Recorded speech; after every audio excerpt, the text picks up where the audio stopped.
j'espère que tu vas bien, j'espère que tu es en super forme. Aujourd'hui on a une bonne vidéo assez importante à aborder. Juste petit message vite fait d'abord avant l'intro. Demain je vais faire une vidéo spéciale pour essayer de faire un petit bilan sur le début de la chaîne. En tout cas c'est plus un auto-bilan, plus une sorte de trace concrète de comment moi en fait je vois ce début de lancement sur YouTube et les tournants que je souhaiterais peut-être faire prendre à la chaîne pour constamment l'améliorer. Bref, petit message terminé, ce sera pour la vidéo de demain, vendredi 16 août. En attendant, grosse vidéo aujourd'hui, je vais essayer de te parler et de t'aider sur en fait pourquoi peut-être que tu as envie d'être en couple, tu as envie de rencontrer une femme, la femme de ta vie, fonder ta famille, avoir des enfants, etc. Et en fait aujourd'hui tu bloques un peu sur, voilà, j'arrive pas à me mettre en couple, j'arrive même pas à trouver des meufs, j'arrive pas à avoir confiance en moi pour rencontrer des femmes, etc. etc. Bref, et c'est vrai que c'est quelque chose par lequel je suis quasiment tout le temps passé dans ma vie en fait, et encore aujourd'hui. Alors que voilà, je suis encore célibataire, j'ai encore 2-3 choses à travailler sur les conseils que je vais te donner, mais voilà, c'est plus selon moi en fait. Ce que je vais te donner là dans cette vidéo, c'est plus en fait une liste assez réfléchie et assez logique sur laquelle j'ai travaillé de choses justement qui me manquent et ou qui ont pu me manquer par le passé si je voulais en fait prétendre à espérer rencontrer ma copine, la femme de ma vie, un jour.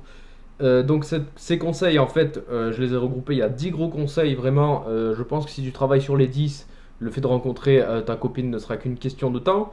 On va y venir, donc juste voilà, le truc aussi, ce que je voulais aborder en intro, c'est que en fait la plupart des mecs comme nous avant, enfin comme moi avant et comme toi avant, si vraiment tu prends le temps d'analyser les conseils de cette vidéo et si tu les prends un minimum au sérieux, en fait la plupart des mecs, on cherche des raccourcis, on cherche des techniques de drague, on cherche des, voilà, pareil en séduction, on cherche juste à aller aborder des meufs, en fait à demander leur numéro, etc. sans vraiment qu'elles aient un intérêt à poursuivre la conversation, en sachant que moi, qu'on y croit ou qu'on n'y croit pas, je suis quand même convaincu qu'aujourd'hui, une meuf a plus de chances, a plus de potentiel prétendant qu'un mec. Ça veut pas dire que les meufs trouvent plus facilement un homme à qui elles correspondent, mais en tout cas, voilà, pour moi, le fait est qu'une meuf a quand même plus de prétendants en moyenne qu'un mec. En tout cas, en France, quoi. Bref, voilà, donc la plupart des mecs cherchent des raccourcis, la plupart des gens aussi, j'en avais parlé dans la vidéo sur la santé mentale, je crois, mais en gros, on se met en couple avec des gens qui nous correspondent pas tellement parce qu'en fait, personne se connaît vraiment soi-même, personne connaît vraiment l'autre soi-même, on est tous dans un monde voilà, d'urgence, faut tout réussir très rapidement, etc. Tout le monde vise des objectifs qui sont pas forcément les siens, et en plus de ça, y a ce truc aussi de court terme, de voilà, faut des résultats rapides parce qu'on veut tout rapidement, et en fait, on est de moins en moins chaud pour faire des gros efforts sur du long terme, etc. Et je pense que c'est ce qui mène à beaucoup de couples aujourd'hui qui ne dépassent pas les 20-30 ans de relation, quoi. En tout cas, c'est voilà, c'est mon ressenti. Mais aujourd'hui, trêve de bavardage, donc on passe enfin à la pratique, au bout de 3 minutes, putain, record battu, sur la liste des conseils. Donc j'ai dit, il y a 10 conseils, 10 choses sur lesquelles tu devrais absolument travailler si tu espères rencontrer la femme de ta vie. Et crois-moi, ça va pas prendre tant d'années que ça, je pense. Bref, conseil numéro 1. La santé mentale, et oui, je fais chier tout le monde avec ça, mais pour moi, c'est nécessaire, comme je l'ai dit, de travailler sa santé mentale avant n'importe quel autre objectif, même celui d'être en couple. Donc la santé mentale, qu'est-ce que ça peut t'apporter dans justement ta recherche d'être en couple? Ça peut t'apporter déjà la compétence d'être patient, la compétence d'être conscient et de respecter tes standards, ce que tu veux ou ne veux pas dans une relation ou chez ta partenaire. Ça t'amène aussi beaucoup de confiance en toi finalement, de confiance en ce que tu peux apporter en termes de valeur à ta future partenaire. Tu seras aussi beaucoup moins dépendant, beaucoup moins en manque d'affection. Ça va aussi énormément désexualiser ton cerveau. Par désexualiser, j'entends, tu auras moins de changements de pensée ou de comportement, ne serait-ce qu'à la vue ou quand tu penses à une certaine femme par exemple. Donc ça c'est la désexualisation, je ferai une vidéo poussée parce que c'est un sujet quand même je pense assez controversé malheureusement, mais qui peut aider beaucoup d'hommes. Tu seras aussi moins sensible au jugement des autres, puisque tu auras confiance en toi, tu sais ce que tu vaux, et même quand tu auras un échec ou une fille qui te recale, en fait tu seras beaucoup moins sensible à ça, et ça te permettra aussi derrière de retenter plus souvent l'opportunité avec d'autres. Mais voilà, bref, donc moins sensible au jugement des autres, et meilleure gestion des émotions, c'est ce que je disais. Un échec ou même une émotion négative en général, tu pourras mieux la gérer, voilà. La santé mentale, je pense qu'elle peut t'apporter tout ça. Bien sûr, il faut la travailler suffisamment. Moi, je préconise environ entre 2 semaines et 2 mois. Encore une fois, j'en parle dans la vidéo de dimanche dernier. Mais voilà, retiens que plus tu travailles ta santé mentale constamment et bien sûr voilà, sur du long terme, en fait le truc c'est 2 semaines, tu auras des résultats, mais continue quand même sur le long terme. Et à force, voilà, tu auras tous les avantages que je t'ai donnés là et qui pourront notamment te servir dans ta recherche de copine. Bref, conseil numéro 2, travaille ton hygiène. Alors l'hygiène c'est un minimum, c'est-à-dire voilà, essaye de prendre un minimum soin de toi. Pas forcément être bien musclé, costard cravate et mettre du parfum Dior Gucci à 200 balles, voilà, c'est pas le but.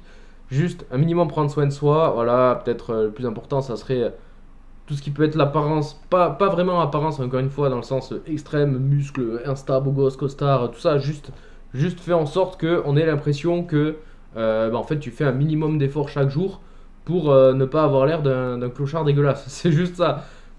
Si je sais pas si je vais choisir 3 trucs, il y aurait peut-être comment tu, voilà, tout ce qui est l'apparence, le style vestimentaire, etc. Mais au moins des vêtements qui te vont un minimum bien.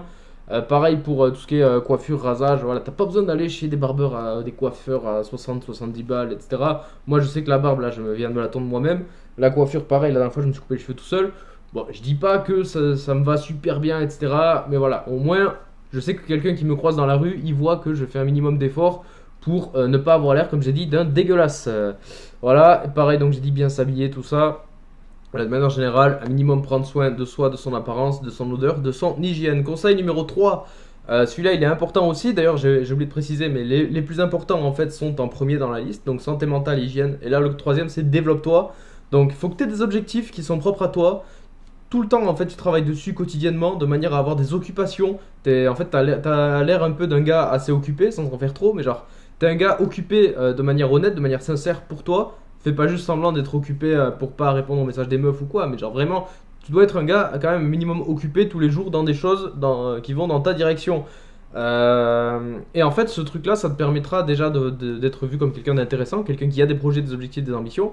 Et en plus de ça, en fait, tu seras beaucoup moins, tu prendras beaucoup moins de temps en fait à faire attention à aller chercher des meufs, à sortir dans les endroits pour aller voir des meufs, ou même à penser à tiens tel truc sera mieux quand j'aurai une copine, ce qui d'ailleurs je précise est complètement faux. Bref, donc voilà, développe-toi, des objectifs, travaille dessus. Et petit bonus aussi dans ce conseil 3, sois compétent dans un domaine de prédilection qui te passionne. Pourquoi? Parce que même si c'est l'informatique, la pêche, la chasse, on s'en fout, les voitures, le foot, même un truc qui intéresse absolument pas les meufs, tu t'en fous.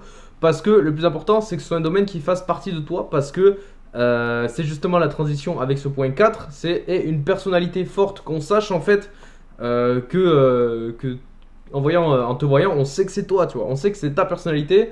Et en fait, le fait d'être bon dans ta compétence, c'est par exemple, moi je sais que ça pourrait être l'informatique.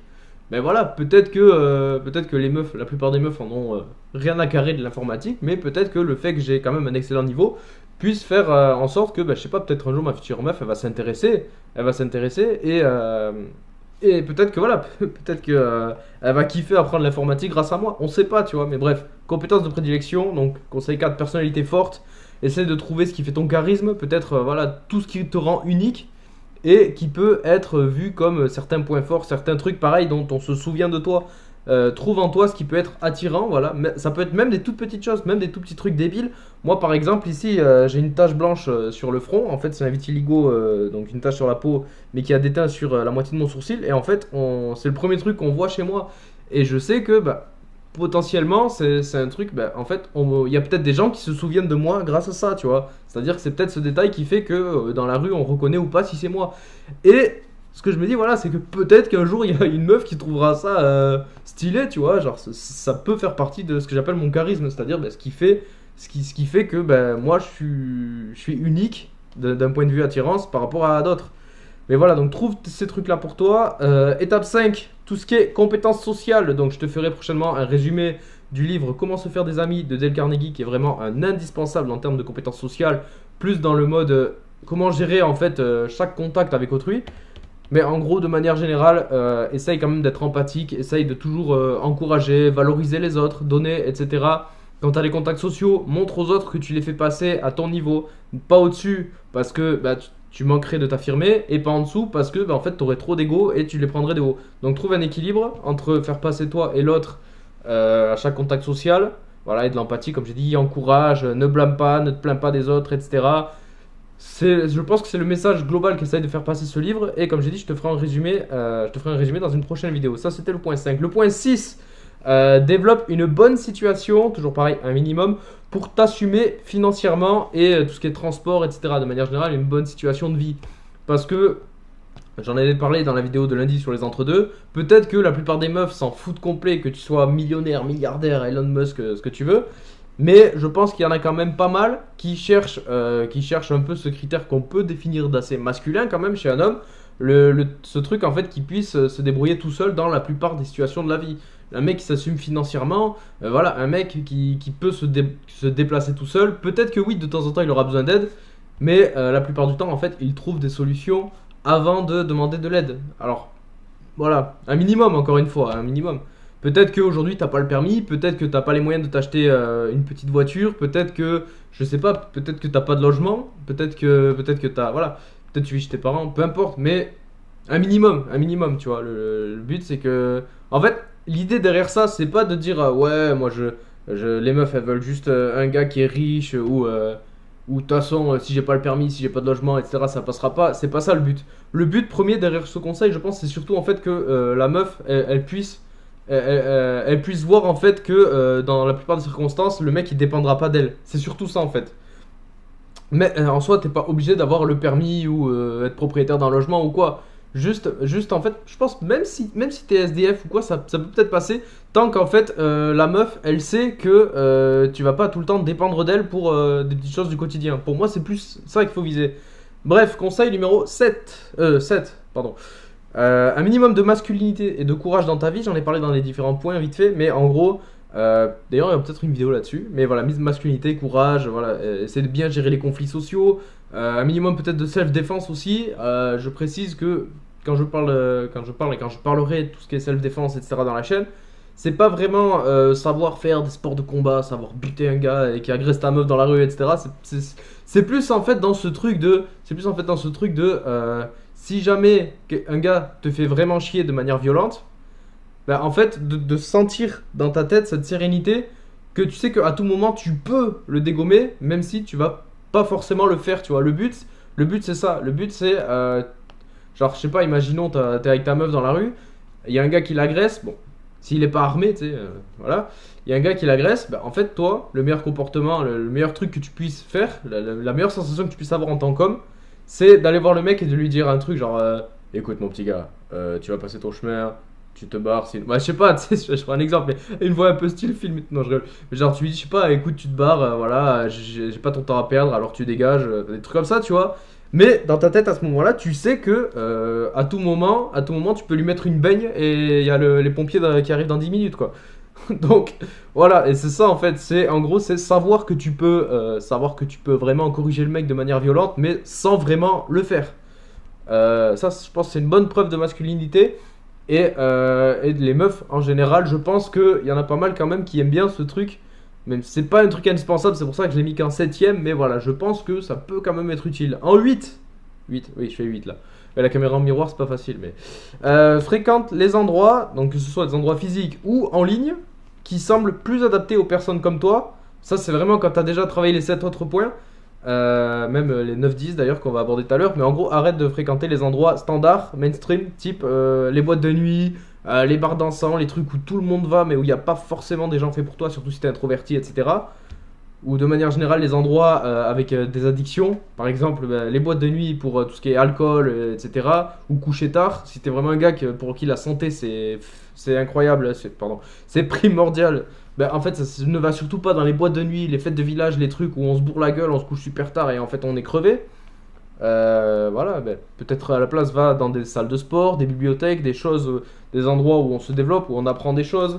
Si, je sais pas, si t'es un campagnard qui kiffe l'odeur de la nature, peut-être tu rencontreras pas ta meuf dans une méga ville comme Paris, Biarritz ou Dubaï quoi.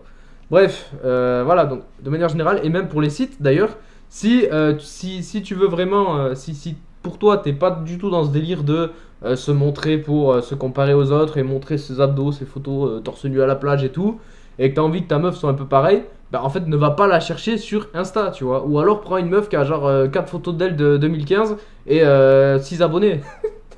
Mais bref, voilà, donc évite ce genre d'endroit mainstream auquel tout le monde peut penser au premier abord, si vraiment c'est pas les endroits faits pour toi. Et donc je dis, bah, si t'es un campagnard que t'aimes bien l'odeur de la nature, de la forêt, bah, peut-être que tu rencontreras ta meuf, une petite meuf qui a à peu près ton âge, qui vit chez ses parents en pleine montagne, et tous les matins, en fait, elle va courir après les moutons. Voilà, bref. Point numéro 9, non, oui, 9, pardon. On va arrêter tout ce qui est, j'en ai parlé en intro, tout ce qui est drague de rue, tout ce qui est petites techniques à la con de séduction, made in internet. Donc, en fait, pour moi, ces petits trucs de, voilà, tu vas lui parler, tu vas lui demander son numéro, etc. Même de manière générale, je pense que c'est un truc à éviter quand même. En tout cas, au début, surtout. Parce que déjà, je me dis, les meufs, quand tu vas demander à une meuf, même si t'es un gars assez BG, assez bien, tu vois. Moi, je sais qu'actuellement, par rapport à moi il y a 2 ans, je ferai peut-être une vidéo sur ma transformation physique et mentale depuis. Mais je sais qu'il y a maintenant, je me sens beaucoup plus propice à aller voir des meufs pour leur demander leur numéro. Mais j'ai pas suffisamment confiance en moi et je sais qu'au fond de moi, ça sert à rien parce que bah, dans tous les cas, la meuf elle a aucun intérêt. Je veux dire, je suis loin d'être le plus beau gosse de la terre aussi. Et la meuf elle a aucun intérêt à me donner son numéro alors que ça fait 3 secondes que je lui parle pour lui dire des trucs du style salut, tu vas bien, t'es mignonne, etc. D'autant plus que je pense pas être le premier de l'année, quoi. Loin de là. Donc, tout ce qui est voilà, drague de rue, technique de séduction, aller aborder les meufs juste pour aller aborder des meufs, etc. Voilà, ça dégage. C'est juste des raccourcis en fait pour espérer obtenir des relations à court terme. En tout cas, c'est ce qu'on pense parce que la plupart du temps, pour l'avoir expérimenté, ben, en fait, soit on se prend un refus, soit en fait on gagne le numéro ou le Insta Snap d'une meuf, mais en fait elle répond pas ou elle montre au final walou d'intérêt dans la conversation. Donc ça, voilà, à éviter le plus possible. Et tout ce qui est 10e point, bon, je l'ai mis en dernier, c'est quand même assez important. Stop tout ce qui est ce que j'appelle les clichés matérialistes extrêmes. Surtout quand t'as pas confiance en toi, c'est un truc qui peut vraiment être horrible à vivre, mais ça peut aussi être responsable de tout ce qui est le phénomène incel dont j'avais parlé dans une ancienne vidéo, etc. Cliché matérialiste, c'est genre, j'ai plusieurs exemples. J'ai par exemple, bah, les meufs elles veulent que de l'argent, des muscles, ce truc un peu black pill, génétique, etc. Les meufs elles veulent ça, elles veulent un mec voilà, qui me parle mal aux meufs, etc., qui a super confiance en lui. Ou alors un truc que j'ai vécu, la meuf elle roule en Audi, moi j'ai une 206, elle va pas vouloir de moi. Ou la meuf elle est avocate, elle est médecin, et moi je bosse à McDo, tu vois, des trucs comme ça, qui n'ont aucun sens. Enfin, peut-être qu'effectivement ça peut avoir un tout petit peu de sens, tu vois, un tout petit peu de sens dans le sens où, je prends l'exemple du métier, si demain, par exemple, je sais pas, imaginons je bosse dans un truc pas ouf, genre je suis livreur de pizza et je suis intéressé par une meuf qui est médecin dans un hôpital, tu vois, bah, oui, peut-être que ça peut ne pas coïncider, mais c'est pas le métier en lui-même, tu vois, c'est pas le métier en lui-même, peut-être que effectivement, moi en tant que livreur de pizza, dans l'exemple, bah, peut-être que juste, voilà, je suis pas un gars qui s'est assez démerdé pour pouvoir rechercher un peu cette liberté, le fait d'être responsable de soi-même, etc. Je pense que ce que je fais aussi à côté, ça peut compter, tu vois. Par exemple, si je suis le même livreur de pizza, mais que derrière je prends 4 heures par jour à taffer sur un business qui me rapporte quand même un petit complément, genre 500, 1000 euros par mois peut-être, ça peut déjà un peu plus passer, tu vois. Parce qu'en fait, de manière générale, et je pense que ça résume quand même parfaitement l'ensemble des 10 conseils, il faut en fait que la meuf, elle te voit comme un investissement sur le long terme. Quelqu'un qui se développe pour lui et plus tard pour trouver et maintenir une relation de qualité, fonder une famille, avoir des enfants qui l'éduquera pareil de manière qualitative, etc. En gros, pour résumer, voilà, un conseil qui peut englober tous, c'est en gros, bah, fais en sorte de devenir un investissement à long terme pour les meufs qui vont te croiser. Bien sûr, un peu de patience. Un peu de patience, beaucoup de patience, comme j'ai dit, comme tout dans la vie, ça peut prendre du temps, ça peut prendre des années. Petit changement constant sur le long terme, nous c'est ce qu'on veut ici, on veut pas de résultats rapides, on veut pas d'aller voir des meufs pour demander leur numéro et espérer avoir une relation de couple dans 2 mois qui de toute façon dans 2 mois de plus sera terminée. C'est pas le but. Bref, je pense qu'on est bon, donc juste petit résumé des conseils. 1. Santé mentale. 2. Hygiène, prendre soin de soi. 3. Se développer, avoir des occupations quotidiennes dans tes objectifs. 4. Personnalité forte, trouve ton charisme. 5. Développe tes compétences sociales. Dale Carnegie, comment se faire des amis. 6. Développe une bonne situation pour t'assumer financièrement, transport, logement, etc. 7. Un minimum de masculinité, courage, self-défense. 8. Fréquente les endroits avec des gens qui te correspondent, que ce soit physique ou en ligne. 9. Stop la drague de rue. Stop les techniques de séduction et les raccourcis pour espérer avoir une meuf dans quelques mois. Et 10. Stop clichés matérialistes extrêmes qui en fait pourraient mettre la meuf sur un piédestal par rapport à toi. Voilà, j'espère que cette vidéo t'a plu et surtout t'a fortement aidé et encouragé dans la voie de ton amélioration pour devenir un investissement long terme. D'ici là, la vidéo va toucher à sa fin. Je te dis merci d'avoir regardé en entier. Comme d'hab, tu as le PDF en description de la vidéo si tu en veux un résumé pour pas avoir à te la retaper en entier. Parce que 20 minutes quand même c'est chaud. Je te fais pas perdre ton temps, je sais qu'il est précieux. Et voilà, de manière générale, trouve des entre-deux à tous les conseils que j'ai pu aborder. C'est ce que je dis à chaque vidéo. Ne prends pas mes conseils au pied de la lettre. Vois ça comme des pistes de réflexion, des choses qui peuvent ouvrir ton cerveau à de nouvelles choses pour t'améliorer de jour en jour, etc. C'est tout pour moi, c'était Anto. Je te dis à la prochaine, à demain pour la vidéo bilan de la chaîne. Ciao!